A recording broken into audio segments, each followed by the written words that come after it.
भारत जैसा देश जो खुद 200 साल तक उपनिवेशवाद का शिकार रहा है, वो फिलिस्तीन के साथ ही खड़ा होगा, ये स्वाभाविक है। इसीलिए हम देखते हैं कि आज़ादी से पहले गांधी जी के समय से ही फिलिस्तीन पे कांग्रेस पार्टी का एक अपना स्टैंड है, वही देश का भी स्टैंड है और ये स्टैंड हमारे मूल्यों से निकला है।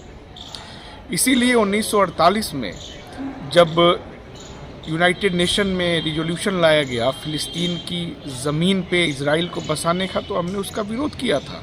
1948 से पहले इस धरती पे इजराइल नाम का कोई देश नहीं था। सेकेंड वर्ल्ड वार के बाद अपने उपनिवेश फिलिस्तीन पे इंग्लैंड ने यहूदियों को ला करके बसाया था, तो एक तरह से उनकी ज़मीन पे ये कब्ज़ा था। इसीलिए कांग्रेस पार्टी हमेशा से विरोध करती रही है। यही हमारा ऑफिशियल स्टैंड भी रहा है और यही भारत सरकार का भी स्टैंड रहा है। इसीलिए हम देखते हैं कि भारत सरकार ने विदेश मंत्रालय ने जो स्टेटमेंट जारी किया उसमें कहा कि हम फिलिस्तीन के एक स्वतंत्र राज्य की स्थापना के समर्थन में हैं। ऑस्लो एकॉर्ड भी यही था जिसको मान्यता पूरी दुनिया के लोग देते हैं।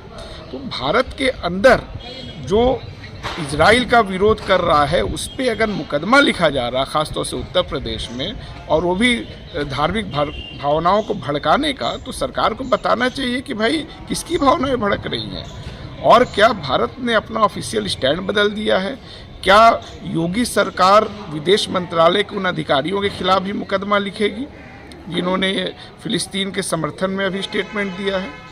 तो लोगों को समझना चाहिए, लोग समझ भी रहे हैं कि फिलिस्तीन और इजराइल के मुद्दे पे इजराइल के साथ वही लोग खड़े हैं जो कभी हिटलर द्वारा यहूदियों के जनसंहार पे उनके साथ खड़े थे। हम सब जानते हैं कि बीएस मुंजे और हेडगेवार जो आरएसएस के लोग थे, ये हिटलर जैसा ही भारत में भी एक माहौल बनाना चाहते थे अल्पसंख्यकों के खिलाफ, जो उन्होंने यहूदियों के खिलाफ बनाया था। आज वही लोग यहूदियों द्वारा वहाँ के फिलिस्तीन जो वहाँ के मूल निवासी हैं उनके दमन के साथ खड़े हैं। तो आरएसएस हमेशा दमन करने वाले के साथ खड़ा रहता है और ये वही लोग हैं जो इजराइल का विरोध कर रहे हैं, जो भारत के अंदर मणिपुर पे चुप रहते हैं, जो जातिगत जनगणना का विरोध करते हैं, जो गांव में दलितों के खिलाफ हिंसा करते हैं, बाबा साहब की प्रतिमाओं को तोड़ते हैं, वही लोग इजराइल के समर्थन में हैं।